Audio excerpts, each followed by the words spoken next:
আসসালামু আলাইকুম, শুভ সকাল। সবাইকে প্রীতি ও শুভেচ্ছা। এখন সকাল 9টা বাজে। আমি কাজে যাচ্ছি, প্রায় 85 দিন পর আমি কাজে যাচ্ছি। সত্যি অনেক ভালো লাগছে, আসলে এত ভালো লাগছে যে বলে বোঝাতে পারবো না।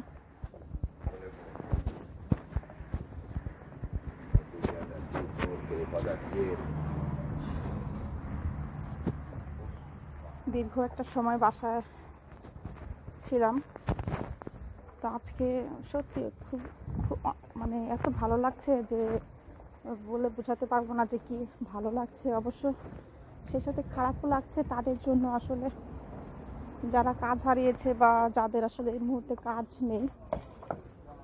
কারণ এই করোনা ভাইরাসের জন্য আসলে এমন একটা পরিস্থিতি সৃষ্টি হয়েছে সারা পৃথিবীতে, ইতালি তার ব্যতিক্রম নয়। তো অনেক মানুষ তাদের কাজ হারিয়েছে এই করোনা ভাইরাসের জন্য। কারণ পৃথিবীটা যেহেতু আগের মতো নেই, কোনো কিছু আগের মতো নেই, রাস্তাঘাট, চলাফেরা, খাওয়া দাওয়া, কাজ, অনেক মানুষ কাজ হারিয়েছে। বিশেষ করে একটা ফ্যাক্টরিতে আগে যখন 600 লোক কাজ করতো, এখন সেখানে 200 লোক কাজ করছে। 600 মানুষের মধ্যে 400 লোক বেকার। এইভাবে ইতালির প্রত্যেকটা সেক্টরে, রেস্টুরেন্ট, বার, কফি শপ, শপিং মল, পিজ্জেরিয়া, মানে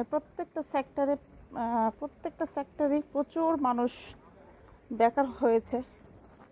আসলে আমার যারা ইতালিতে বাংলাদেশি আছে বা যাদের ফ্যামিলি আছে তাদের জন্য আসলে খুবই সমস্যা এই মুহূর্তে আমি বলবো।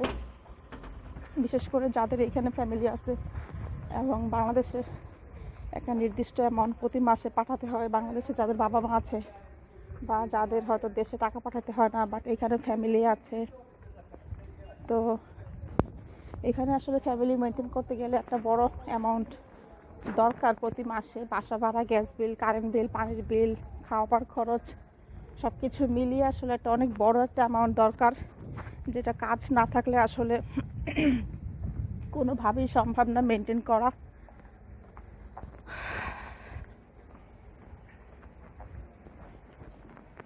তো যাই হোক, আসলে কি বলবো, দোয়া করি যাতে ইতালি তার আবার আগের পর্যায়ে ফিরে যায়, আমরা যাতে আবার আগের মতো হতে পারি। পৃথিবীটা যেন তার আগের সৌন্দর্য, সবুজ, নীল সব কিছু ফিরে পায়। মানুষ যাতে তাদের কাজ ফিরে পায়, যারা বেকার হয়ে গেছে বা যাদের কাজ নেই তারা যাতে কাজ ফিরে পায়। এই ইতালিতে লকডাউন খুলে দেওয়া হয়েছে মে মাসের 4 তারিখে, বাট এখনও ইতালির প্রায় 50 থেকে 60% দোকানপাট বন্ধ আছে। মানুষজন দোকানপাটগুলো বন্ধ রেখেছে, জানি না কী কারণে, হয়তো নিজেদের সুরক্ষার জন্য। কারণ যে একটা তাণ্ডব ইতালিতে করোনা ভাইরাস সৃষ্টি করেছে সেটার ভয় আমার কাছে মনে হচ্ছে যে এরা আসলে ভুলতে পারছে না, সেজন্যই এরা একটু বেশি সময় নিচ্ছে, যাতে করে এটার প্রকোপটা আরও কমে আসলে হয়তো বা দোকানপাটগুলো আস্তে আস্তে খুলে দেওয়া হবে। আমি দেখাচ্ছি এই রোডের, আমি এখন যে জায়গাটা দাঁড়িয়ে আছি এটা হচ্ছে এই শহরের সবচেয়ে একদম মানে কি বলবো পয়েন্ট বলা চলে এটাকে, কর্সো কাভোর। খুব জনবহুল একটা রাস্তা এটা, বাট এখানে আমি এখনও কোনো মানুষজন দেখতে পাচ্ছি না, খুবই অল্প, দুই একজন মানুষজন। দোকানপাটগুলো বন্ধ আছে, সমস্ত দোকানপাটগুলো বন্ধ আছে। লকডাউন খুলে দেওয়ার পরও এরা দোকানপাটগুলো বন্ধ রেখেছে।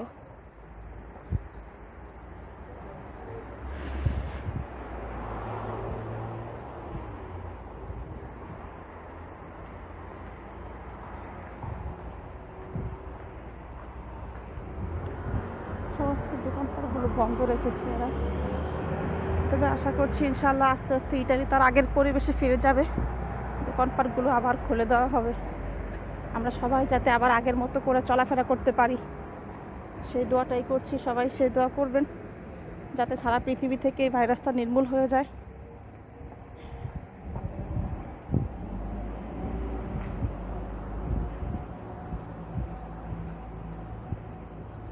আজ অনেক দিন পর কাজে যাচ্ছি, আসলে একটু আনইজি লাগছে, নিজের কাছে একটু আনইজি লাগছে। দীর্ঘ একটা সময় রেস্টে ছিলাম।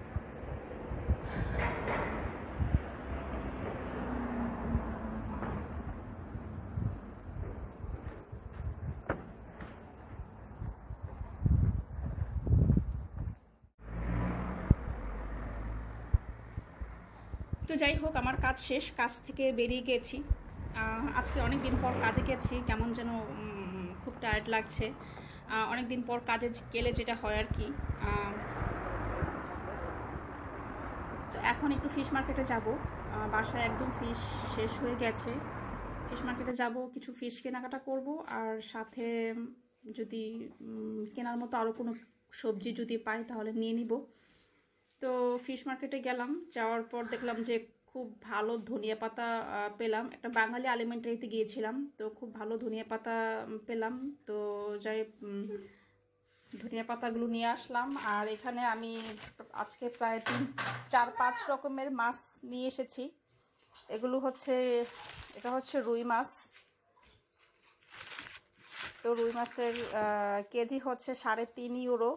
এটা প্রায় 3 কেজি 700 গ্রামের মতো ছিল। আর একটা ইলিশ মাছ নিয়ে আসলাম, কারণ বাসায় বেগুন ছিল, চিন্তা করলাম যে বেগুন দিয়ে ইলিশ মাছ রান্না করব। আর এইখানে এটা হচ্ছে বাইলা মাছ। বাইলা মাছ যদিও আমি খাই না, এই মাছটা কেনার একমাত্র উদ্দেশ্য হচ্ছে আমার হাজব্যান্ডের জন্য। ওর খুব পছন্দ। আমি যখনই ফিশ মার্কেটে যাই, বাইলা মাছের প্যাকেট যদি পাই নিয়ে আসি। আর এইখানে 1 প্যাকেট শোল মাছ নিয়ে এসেছি। শোল মাছ লেখা আছে, শোল মাছ।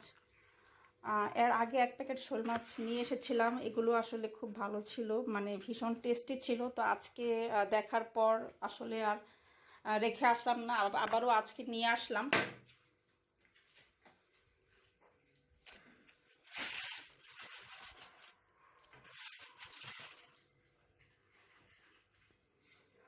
কাঁচামরিচ নিয়ে এসেছি। আসলে এখানে কাঁচামরিচের এখন খুব দাম বেড়ে গেছে, কি বলবো, আসলে 8 ইউরো 9 ইউরো কিলো, যেটা আসলে মানে দেশের লোকজন শুনলে খুব অবাক হয়ে যায়।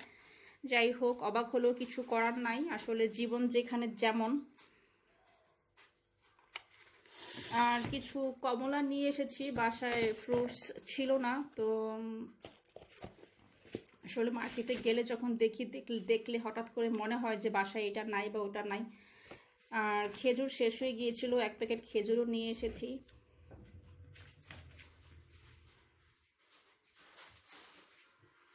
এই ছিল আমার আজকের বাজার খরচ। তো যাই হোক, সন্ধ্যাবেলা আমি রান্না করতে এসেছি, বাসায় অবশ্য রান্না আছে। তো আজকের আমি এই রান্নাটা করছি ভোর রাতের জন্য, শোল মাছের ঝোল রান্না করব।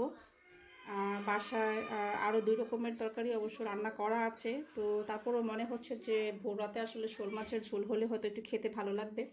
তো রান্না করতে চলে এসেছি, আর যা যা কিছু লাগবে আমি সব কিছু ভালো করে রেডি করে নিয়েছি।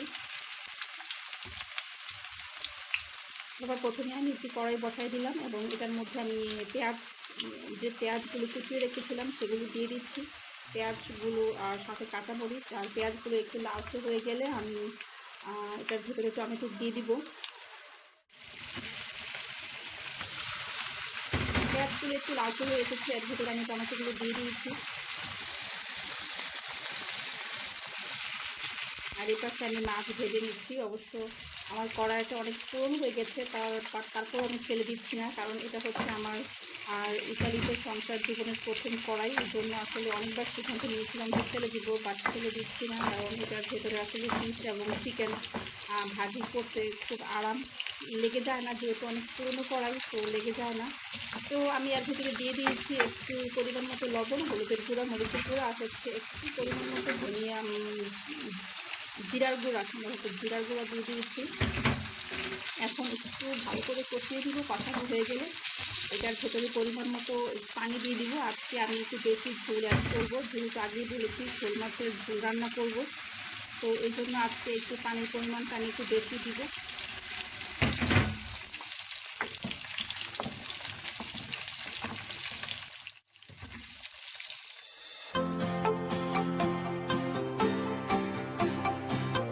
তো এখন আমি আমার তরকারির মধ্যে আমি যে মাছগুলো ভেজে রেখেছিলাম মাছগুলো অ্যাড করে দিব, এবং সে সাথে তার ঠিক 4-5 মিনিট পর আমি ধনিয়া পাতা অ্যাড করে দিব।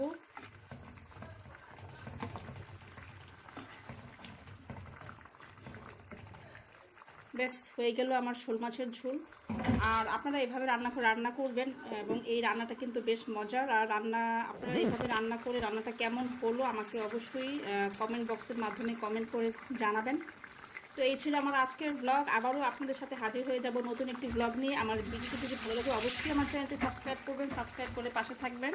সে পর্যন্ত সবাই ভালো থাকবেন। আজকের মতো ভিডিওটি এখানে শেষ করছি। খুদা হাফেজ, বাই বাই।